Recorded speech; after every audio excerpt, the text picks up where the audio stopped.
Thanks a lot, Kaya and Hannah, and thanks a lot, of course, for all the cooperation which we have had during preparation of roadmap. Thanks a lot also to Commission President Ursula von der Leyen for her personal leadership, and of course for our teams and cabinet members. So really, it's great what all of us have managed to achieve.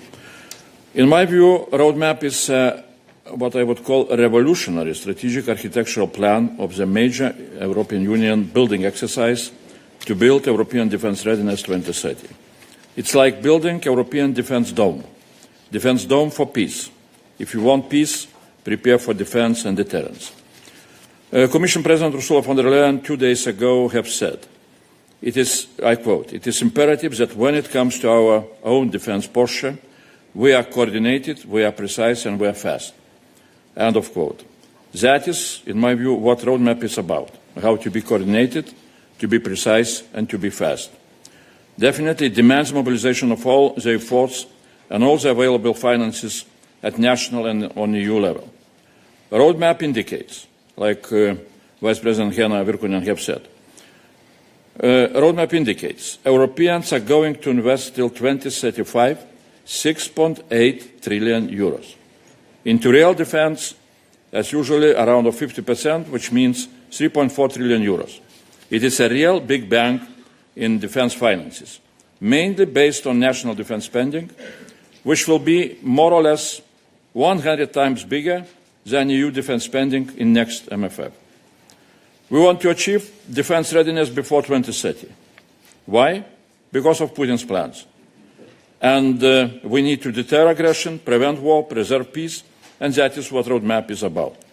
In order to achieve defence readiness 2030, we need to reach new NATO capability targets before 2030.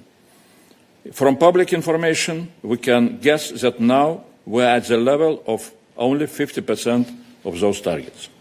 In order to achieve that goal, now we need to move from the opportunity stage into delivery stage.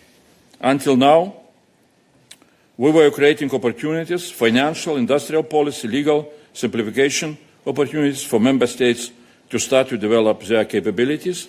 Now we need to move into delivery stage. Contracts, production, modernization, procurement. From that point of view, roadmap is a roadmap for delivery. I would call it a mega plan for delivery, with clear timetables, goals, and reporting obligation. That is why we can call today a delivery day, or a D-Day for delivery. This plan and reporting on progress is how we are going to mobilise, first of all, ourselves, member states and EU institutions to deliver. So that is why roadmap is about delivery planning and about delivery of flagships. What we are creating with the roadmap is European self-sufficiency in defence. Self-sufficiency in defence means independence, as Commission President says.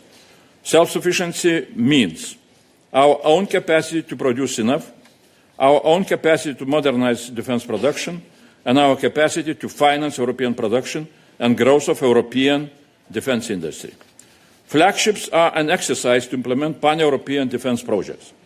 Till now, only in space, we have good experience to implement big pan-European high-tech projects, like Galileo or Copernicus. In defence, there is no such an experience. That makes us weaker. So that is why we shall go through what I call learning by doing process. I am sure that this time we shall be much more successful than previously. European Drone Defence Initiative and Eastern Flank Watch are the projects which can be started immediately in order to learn how to create success. They can be realised together with Ukraine, and I am sure that other two flagships, European Air Shield and Space Defence Shield, will be also a real success. Ukraine defence deserves our support. Roadmap has a very important promise.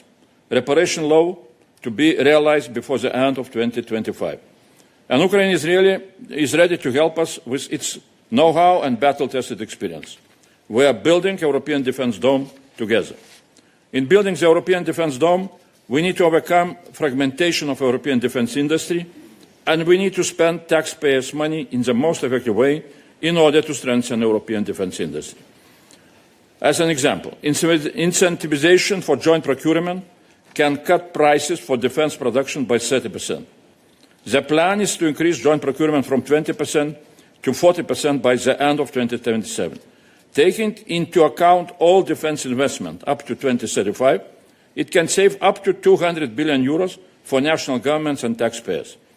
Or incentivization to spend more defence money with the European defence industry can bring back, with each additional 10% spent in Europe, an additional 150 billion euros spent with our defence industry, which otherwise would be spent in third countries up to 2035.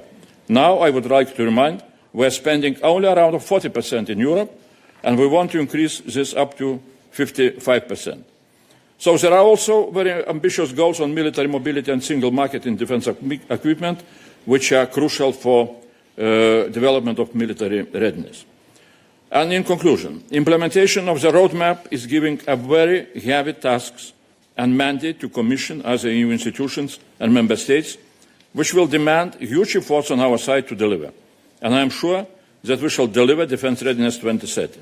And I hope that Council will support our ambition to build European Defence Dome.